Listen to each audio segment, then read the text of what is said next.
Hi, I'm Jeff Riccardi, Editorial Director of Manufacturing.net and Manufacturing Business Technology. Welcome to Security Breach. After doing more than 40 episodes of Security Breach, perhaps the only topic that solicits a uniform response is when my guests are asked about the most important part of a cybersecurity plan. The common mantra is that there has to be buy-in throughout the organization for any plan to be successful, and it starts at the top. Obtaining C-level support is obviously vital when it comes to loosening the corporate purse strings for investments in software, penetration testing, and training resources. But beyond that, corporate leadership can set the overall tone for a company's attitude towards cybersecurity and the threat it presents throughout the organization, not just for IT or OT personnel. An encouraging report from Rackspace Technology points to cybersecurity being a leading concern of manufacturing C-Suite, with 65% citing it as a top 3 concern. That's ahead of inflation, the skills gap, and supply chain pressures.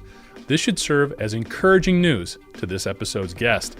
Before we talk to our guest for this episode, we're excited to announce that Security Breach is being sponsored by Rockwell Automation. For more information on their cybersecurity solutions, you can go to rockwellautomation.com. It's now my pleasure to welcome Frank Riccardi, author of Mobilizing the C-Suite, Waging War Against Cyberattacks, to Security Breach. He's a 25-year veteran of developing data compliance and privacy guidelines. Frank, thanks so much for joining us today. Maybe just to get the ball rolling a little bit, you can tell us a little bit about yourself and your background and how you sort of got into the cybersecurity game. Sure. Well, Jeff, thanks for having me. I appreciate being on your podcast. And I've got 25 years experience in healthcare compliance, working for large healthcare systems that owned hospitals, physician practices, and health plans. And my job as Chief Compliance and Privacy Officer, and in other roles, was to implement compliance and privacy programs. And healthcare has a big target on its back for cyber attacks. So I've been embroiled for many, many years in investigating data breaches and cyber attacks, and over the years developed a deep expertise in cybersecurity. And I wrote a book, Mobilizing the C-Suite, Waging War Against Cyberattacks. And I wrote the book because I wanted to galvanize C-suite leaders into embracing a greater degree of oversight and accountability for cybersecurity than they have in the past. Yeah. You say you have a background in healthcare. Before anybody discounts the applications there, as our audience is in the industrial sector, financial and healthcare were the big two. Manufacturing sort of overtaken it. So a lot of the lessons learned there are definitely going to apply to things that we see in the manufacturing side. As you alluded to Frank, the book talks about the C-suite and its role in cybersecurity planning and processes. Maybe you can talk to us a little bit about how that's shifted. It seems like there's been a big change across the board in cybersecurity, sort of pre-pandemic to now. Bring that in and how that's affected the C-suite's perspective on cyber. Prior to the pandemic, most C-suite leaders and the board of directors were worried about cybersecurity, but they really didn't appreciate that role. Or maybe they didn't want to, but post-pandemic, it's a whole new world. So what happened in the pandemic in 2021, the pandemic was raging across the planet, and so was ransomware. And there were 3 big cyber attacks that happened, and these cyber attacks created an environment where ransomware now became a household word. So it wasn't just a cybersecurity thing, but now everybody knows about it. So first you had Schreiber Foods, and they were a big dairy conglomerate in Wisconsin. They got hit by a cyber attack, and that cyber attack was a proximate cause of the great cream cheese shortage of 2021. But then you had JBS Foods, which was this big Brazilian meatpacking giant. They had a cyber attack, shut down their systems, and it affected the meat food chain. Then you had the granddaddy of them all. You had Colonial Pipeline, and a cyber attack caused the pipeline to shut down, and there were fuel shortages for nearly a week along the East Coast. So Jeff, what happens is, for the first time, you have the general public, you have media and law enforcement looking at cyber attacks in a new way. Prior to the pandemic and prior to those 3 cyber attacks, people thought that cyber attacks were synonymous with data breaches. And cyber attacks are something that happens in cyberspace. But now they're starting to see, oh my gosh, ransomware affects us in the real world. I can't get a schmear on my bagel. I can't get a ham and turkey sandwich, and I can't load up my gas tank in my SUV. And so now what's happening is the public, media, and law enforcement, they're angry at the cyber criminals But if it's because of a cybersecurity lapse that the breach happened, they're really getting mad at the executives. And a good example of it is, I'll bring up Colonial Pipeline again. So Colonial Pipeline, they were attacked by a cybercriminal gang called DarkSide. You're probably familiar with DarkSide. And DarkSide found this old defunct VPN account of an employee that no longer worked for Colonial Pipeline.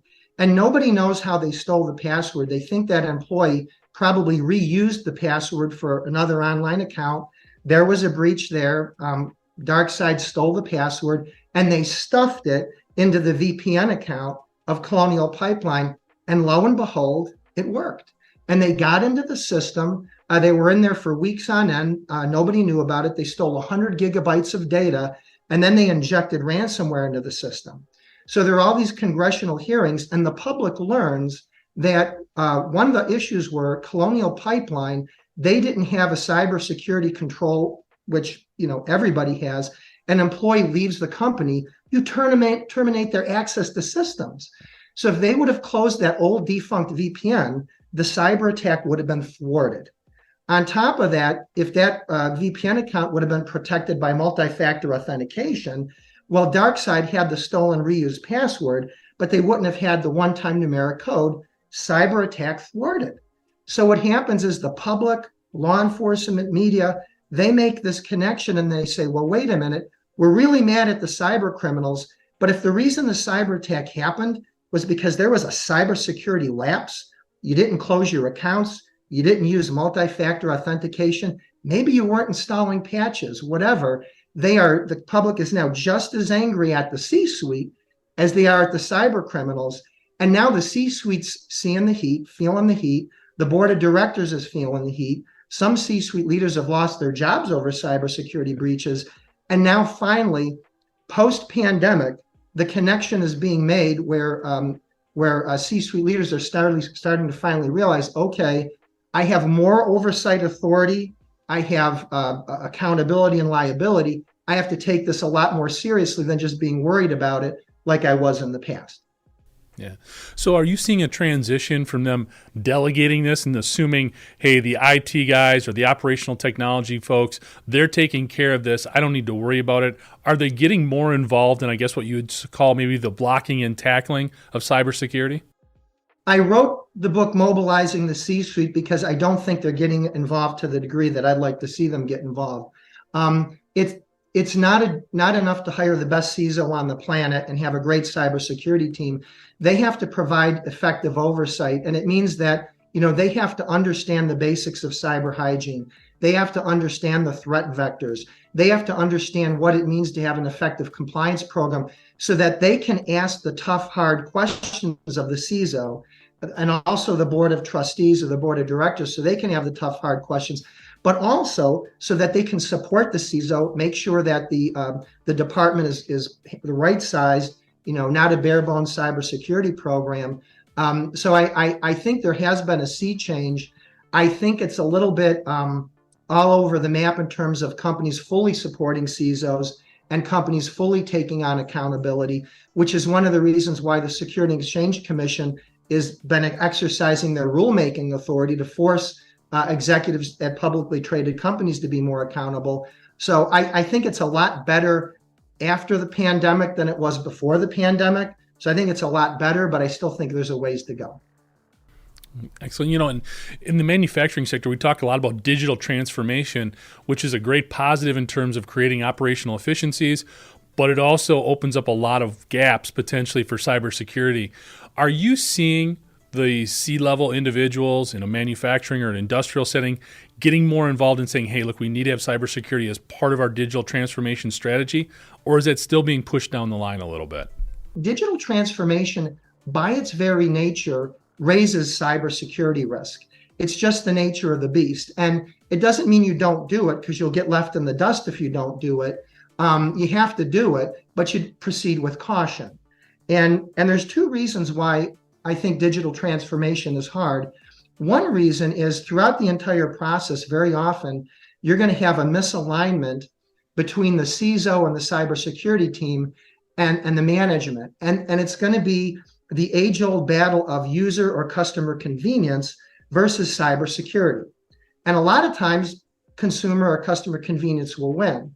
And the example I'll give is this. I have hundreds and hundreds of online accounts, and you probably do as well. And many people have to use a password manager. They have so many. And it's because a lot of organizations, they're getting rid of their manual processes, they're getting rid of their expensive overhead, and they're moving everything to online portals. So for example, a hospital medical records department, they will move online so that patients can go online and get their medical records anytime they want. A bank has a financial services portal so you can make financial transactions and trade stocks. Walmart and big box retailers want to be like Amazon, so they've got a portal for payments. And I look at all of the online portals that I have, hundreds of them. A third of them are not protected by multi-factor authentication. I may not want it, but I can't have it because they don't offer it. Now, the vast majority of them do offer it, but it's optional. So if I'm an unsophisticated user and I don't know about it, I won't do it, or if I don't want the hassle. Now, about maybe a handful of my accounts, the minority, the organizations that I have a portal with, financial services and some medical record account, they make me do MFA. They say, you want to come into the database, fine, thou shalt do MFA. Now, Jeff, you think about this a minute. When you're going into an online portal or you're doing anything with the internet, one of the biggest risks is credential stuffing and brute force attacks. And multi-factor authentication is the premier countermeasure for credential stuffing attacks and phishing attacks. And yet, in some cases, I can't have it. In some cases, it's optional. And in a few cases, they make me do it. Well, why is that? It's because they're having conversations with their teams. And in some cases, cybersecurity is winning. And in some cases, it's more user convenience. Now, if you look at that conversation, just a simple MFA on online account, but throughout the entire digital transformation process, that battle is being waged and those conversations are happening. And so that's why I think it's all over the map and it can be difficult. You know, Frank, I want to touch on a couple of different topics you mentioned in the book, which I can't recommend enough. It's a very quick read, a lot of great information. But one of the things you called phishing cybercriminals' favorite pastime. So maybe you can talk to us a little bit about why do phishing schemes continue to be so popular? Why do they continue to be so effective when in reality they seem real simple to negate? So what has happened is a lot of cyber attacks now have become democratized. And what I mean by that is this. Used to be, let's say X number of years ago, in order to launch a cyber attack, you had to be a geek. You had to understand what you're doing. You had to be tech savvy. You had to know all this stuff. Now you don't have to be a geek. Somebody can give you a bad USB and you just have to have the moxie to walk in a company and stick it in a computer port. You don't have to be smart. You don't have to know cybersecurity. And the same thing is true about phishing. Phishing attacks are easy to launch. You just have to launch it to 10,000 employees. And out of 10,000 employees, I could have the best cybersecurity program on the planet, but I only need one person to click on the link. One person out of 10,000 and I win. And so it's the law of large numbers. A CISO or an organization spending all this money to defending against cyber attacks, they got to win every single time. The cyber criminal only needs to win once. So that's one of the reasons why I think phishing is happening. And phishing is always going to be popular. It's cheap. It's easy. You don't have to have any experience to do it. You just have to have the moxie to do it. You think about people are worried about deep fakes and voice cloning and all of that. Phishing is so much easier to do. If I was a cyber criminal, I'd rather get a bad USB and stick it in a computer port. I'd rather do a phishing attack than try to monkey around with voice cloning. Yeah, one of the themes we can constantly hear about is hackers would much rather log in than break in. So if they can get any of this information from any multiple avenues, that's the route they prefer to go. Another topic that you mentioned a lot in the book is warning against the reuse of passwords. So, and that's kind of interesting because a lot of times we'll develop good passwords, they're secure passwords, they're not that complex, but they're not too simple, but then we do reuse them over and over again. Maybe you can talk a little bit about some of the potential negative elements of that. Yeah, it's amazing. Something is, well, here's the interesting thing, Jeff. 25 years ago, when I was getting in the business, I went to a presentation. It was a cybersecurity expert and said, don't worry about the making the strong password. Make it as strong as you want. Make it 10 characters, symbols this way, but just use it for everything. Just use the same password for everything, and then you never have to remember a password. But back in the day, people didn't realize, okay, but what if I use that password all the time and there's a cyber attack?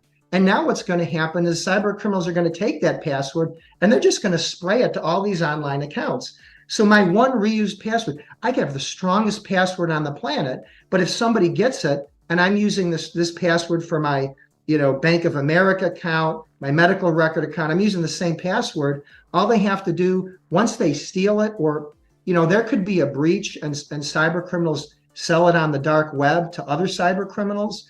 And so what happens is once you get a reused password, that's probably how DarkSide got into Colonial Pipeline. And it's one of the easiest things to do. Just get a password and try it with everything. And it's one of the things organizations really have to focus on. It's not just trying to get employees to use a strong password, but making sure they use different passwords, that they don't use the same password everywhere. Because if you do that, the only thing that's going to save you is MFA. That's it.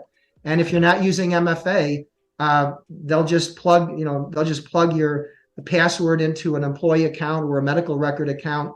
And if there's no MFA, they just go in and they've got you. So, reused passwords are absolutely one of the worst things. And a lot of big organizations, Colonial Pipeline potentially, Dunkin' Donuts was a victim of credential stuffing attacks because their customers were reusing their passwords, and it was a really big cyber attack. And it's one of the simplest things that companies can prevent. They can offer MFA. There's things that they can do to monitor their systems to make sure if there's something funky going on that they can alert their customers. And again, if there's a breach because of a credential stuffing attack and the organization didn't enable MFA, didn't give it to their customers, the public is going to be mad at the cyber criminals, but they'll be just as mad at the company. Maybe you could talk a little bit about walking that line and the role of the C-suite in terms of getting people behind these policies and practices, but when somebody makes a mistake, maybe not burying them initially either, and also appreciating that this is an individual who wasn't trying to allow the hackers in, but made some mistakes. Yeah, good question, Jeff. And one of the big points in my book is that C-suite leaders, they need to be cognizant of cyber hygiene and what it is. And they need to be cognizant of all the various threat vectors and how cyber criminals access their network. And they don't have to be geeks or anything like that, or cybersecurity geniuses, but they at least have to understand the basics, because what they have to be able to do is they've got to walk the walk and talk the talk. And if the C-suite, if they're not going to use MFA, if they're not going to take the phishing training, if they're not going to use strong passwords, if they're not going to exhibit cyber hygiene and be role models, if they're not going to support the CISO, nobody else is going to do it as well. And employees will pick up on it. They watch leaders, they watch executives, and they will model that behavior. So C-suite leaders and the board of trustees, they just really need to show that they're supporting the CISO and that they're supporting the cybersecurity team. But also, when the CISO says we need to do this initiative or we need to do this education, that the C-suite is doing it as well. Everything that they're asking of the employees, they've got to do the exact same thing. They got to walk the walk and talk the talk. Absolutely. I was really interested in the book. You mentioned it and you referenced it before, the cream cheese shortage of 2021. It's interesting because when that was talked about in news cycles, the ransomware attack was not referenced. It was more about supply chain disruption and things like that. And what that led me to think about is something I've talked about in this podcast a lot, is greater transparency, especially within the industrial sector. You mentioned a couple of them with JBS and Colonial and Schreier here with this bakery. What are your thoughts there?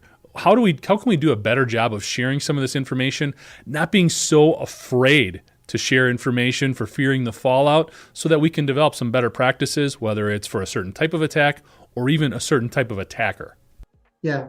That's a great question. And, Jeff, when we cover up cyber attacks and data breaches and sweep them under the rug, we are helping cybercrime. We are helping cyber criminals. And if you want to reduce cybercrime, you really need to shine a light on it and get it out there. And we definitely need to have some type of an international, or certainly in the United States, some kind of a data repository that all of these cyber attacks are getting reported to. And how we go about doing that, the devil's in the details. But the beautiful thing of a central repository, it's useful for CISOs in the industry. They could look at this repository or this database, see what kind of cyber attacks are happening in their industry, and it would help them maybe change the focus of their cybersecurity program to defend against these attacks. It would help law enforcement hopefully catch some of these people, because they're so hard to catch, especially when they're on the other side of the world. But the thing I'm most excited about is if we had some kind of a database, an international database of cyber attacks and data breaches. I'd like to give it access to cybersecurity researchers, because cybersecurity researchers, they could do experiments on the data, they could do research on the data, and they might find all of these cyber attacks that are out in the wild that we don't even know about and can't defend against because we don't know they're out there. And if cybersecurity researchers can find them and call them out, then we can start defending against them. So I think transparency is very important. I know people are worried about public relations and liability, but we're all in this together. And I'll tell you, Jeff, it's just getting worse. Cyber attacks are getting worse. You have, again, nation state threat actors that are putting unlimited resources behind affiliated cyber gangs. We really have to work together. It may be embarrassing and you may worry about liability, but we really need to get the data out there so people can see it and use it and help us defend against these attacks. Well, and I would think the biggest benefit potentially is just the lessons learned in terms of being able to publish that information and say, hey, look, we were open. This was the vulnerability they exploited. Here's how we did respond, or we didn't know how to respond. And being able to share that information, you think, would make everybody more secure, helping with a lot of these embedded or security by design type policies and practices. So hopefully we can continue the momentum that's been started here. I hope so. Another great topic you brought up in the book, you called it IT-OT convergence, and sort of bringing some of those roles together. I think in the industrial sector, we're still really struggling with that. It's more about we got IT in a silo over here and OT in a silo over here, and they don't really talk to each other, even though they have to start. So I'd be interested in hearing your take in terms of what you've seen in other industries and sort of bringing them together for cybersecurity, and maybe what some of the key practices could be in helping those two work together better.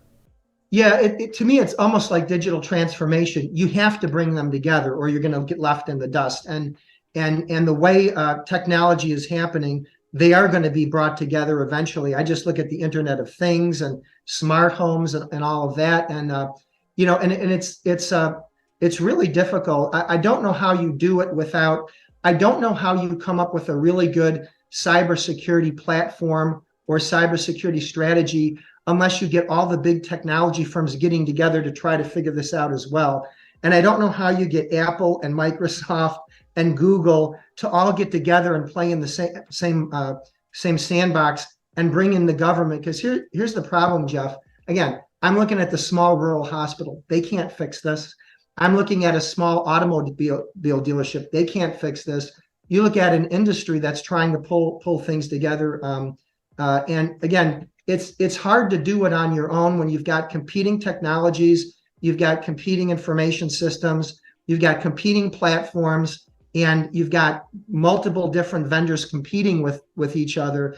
I think it's a real risk. I think IT and OT is a real risk, and I don't know how we ultimately get there without a public-private partnership, and I don't see that happening anytime soon. So it's going to be companies trying to do the best they can, working with their CISOs and cybersecurity teams to do risk assessments, constant risk assessments, and try to address the biggest risks they have with the resources they have on hand.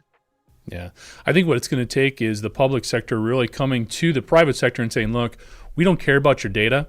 We don't care about your network. We don't care about any of that stuff. We just want to help you be more secure, and here's the tools and resources to do so.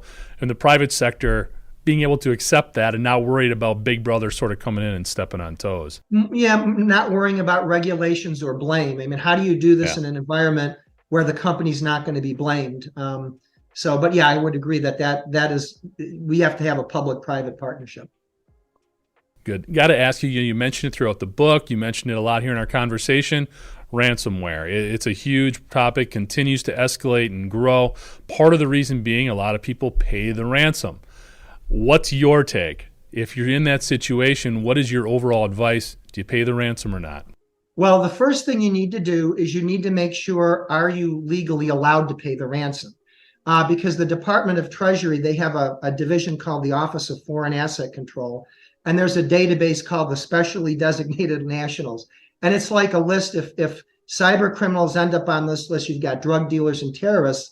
But if you've got cyber criminals on this list, and one of those cyber criminals are the ones that have attacked you, you may not be legally allowed to pay the ransomware. Or if you do, you need to talk to your cyber liability carrier and your legal counsel, because there could be fines and penalties against you. So you need to work with your cyber carrier and your legal counsel just to make sure you're not running afoul of any regulations before you pay the ransomware. But Jeff, here's the thing. In the main, I'm kind of against paying the ransomware as well. I'm definitely against paying ransomware as a default strategy, because here's what happens. Very often companies will pay the ransom, and what ends up happening is the cyber criminals just go away. And so they've paid the ransom, but they don't unencrypt the network.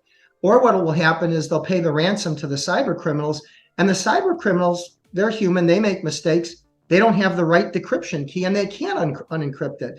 And so you've paid the ransom, but you still got the ransomware, and so it didn't do you any good. And it's better to focus on paying the money up front with a good cybersecurity program, good information systems, training your workforce on cyber hygiene, getting a good cybersecurity team and a good CISO. You can pay up front or you can pay on the backside, but you're rather off paying up front and putting your money in that regard. But I will tell you why it's tricky. Sometimes I think you're stuck paying the ransom, and let me tell you why. So here's where I wouldn't pay the ransom. Let's say, and I'll use an example of a hospital, but it could be any organization. Let's say a cyber criminal group gets into the hospital network and steals data on 100,000 patients. And they say, well, pay us ransom or we're going to post the patient data on the dark web. Well, I wouldn't pay the ransomware. I wouldn't pay the ransom because they got the data. They're going to do it anyway. They're cyber criminals. They're bad guys. And if they don't post it on the dark web, they're going to use it somehow. So once the data is gone, it's gone. I don't think you should pay the ransom. I think it's just wasted money. On the other hand, what happens if you're a small physician practice, and let's say you're a dermatology practice, and you experience a cyber attack, and your medical record is locked with ransomware, so it's all encrypted, and let's say it's the data of 400,000 patients, and you can't get that data no matter what you do. You've done everything, and you didn't back it up for whatever reason, so you can't get it. Well, now you've got a quality of care problem because you've got people that may have melanoma, that may have all sorts of conditions that they don't know what their drug histories are. They don't know what any of their histories are. They might not even remember all the patients that they need to bring in. So you have patients that need medical care that may not be able to get it. If you can't get access to the data and it's going to affect people's health, well, maybe you should pay the ransom. And I'll tell you, we always see ransomware cases where the cyber criminals ask for $1 million in Bitcoin. I've seen them ask for $3,000 in Bitcoin. So if they're asking for $3,000 in Bitcoin, and why not take a chance that the decryption key will open up your network and you can get your 400,000 patients back? So in some cases, I can see why you should pay the ransomware, why you'd want to think about it. In some cases, I would say definitely you can't do it. In some cases, there might be legal issues with doing it. But I think in the main, really, the best thing to do is put your money up front in a really good cybersecurity program. Yeah. the best defense is a good offense. That's as the saying goes. And it's interesting, you used the example of a physician's office, but the same thing applies to small food manufacturers, pharmaceutical manufacturers, medical device manufacturers, or even somebody who isn't involved in something maybe that day-to-day that seems that serious, but still has a real big effect up and down the supply chain in terms of people's jobs, retail outlets, things like that. So good point in terms of how difficult that ransomware dynamic can be and why there is so much pressure to pay, even though we probably shouldn't. And the other thing is when you do pay, like I said, the public, the media, and law enforcement, they blame you just as bad as the cyber criminals, and it's just a bad optic to pay ransomware. Yeah. Well, the thought is that you're just funding the next attack, essentially. So. Exactly. Yeah. So, Frank, before we let you go, one last question here. As you kind of look ahead a little bit, maybe the next year and a half, any big trends you're seeing that we should be paying attention to? Yeah, I think, Jeff, one of the biggest trend is going to be accounting for the human factor in cybersecurity programs. So, and I'll give you an example. So typically CISOs, when they're implementing and refining their cybersecurity programs, they look at it from a risk perspective. They need to start looking at it from a human factor perspective. And I'll give you an example. So many organizations, when they're telling employees, you need to create a strong password, okay? And it's got to have letters, and it's got to have numbers, and it's got to have special characters. Cybersecurity researchers are finding out that employees really struggle with special characters. And when you force them to make a special character when you force them to make a strong password with special character, they end up making a shorter, weaker password. And cyber criminals, they know this. They know that people are going to, just put an exclamation point at the end of their password just to get it through the system. And so their password cracking technologies account for the human factor. And so a lot of cybersecurity researchers are saying, well, maybe you don't want to do a special character if it's tripping up your workforce and ending up with actually a weaker password. Maybe you want a long passphrase that employees can remember more easily, or maybe you want to invest in a password manager and make it available to the workforce to help them with all these complex passwords. So I think CISOs will need to look at their practices and see where they can make them more, I guess, employee friendly. The other thing is if you can embed the human factor in your training. And one of the ways to do that is with teachable moments. So, if you have training that can show examples of things that can really happen and be a problem, like, if you have workers or employees and they're traveling with their laptop, don't put it in your car where it can be stolen in a smash and grab, put it in your trunk. And oh, by the way, we encrypt that laptop for you. Please don't scribble down your password on a sticky note and put it on the laptop, because that bypasses our encryption. Don't do that. Another teachable moment is explaining to the workforce about bad USBs and USB drop attacks, and just let them know, when you come to work, if you see a strange USB on the floor, you find a device, don't stick it in your computer port. You might be injecting ransomware into the system. Please call cybersecurity.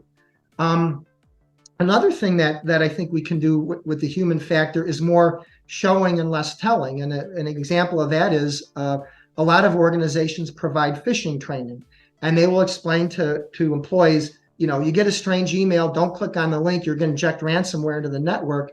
Well, don't just tell them, show them. You can buy anti-phishing software and you can phish your own employees, and you can try to trick and hack your workforce. But when they click on the link, instead of getting a nasty ransomware payload, they're getting education. And so, anti-phishing education. So if you can show, not just tell, but show people, I think that helps get the human factor across. And I think if you can use teachable moments, I think that helps account for the human factor in training.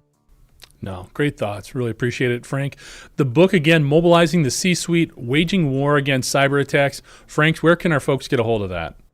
Amazon. I mean, you can get a hold of it at any bookstore, any book selling platform, but the easiest way to do is Amazon. Thanks for joining us today. To catch up on past episodes, you can go to manufacturing.net, IEN.com, or mbtmag.com. You can also check Security Breach out wherever you get your podcasts, including Apple, Amazon, and Overcast. And if you have a cybersecurity story or topic that you'd like to have us explore on Security Breach, you can reach me at jeff@ien.com. For Frank Riccardi, I'm Jeff Ranke, and this is Security Breach.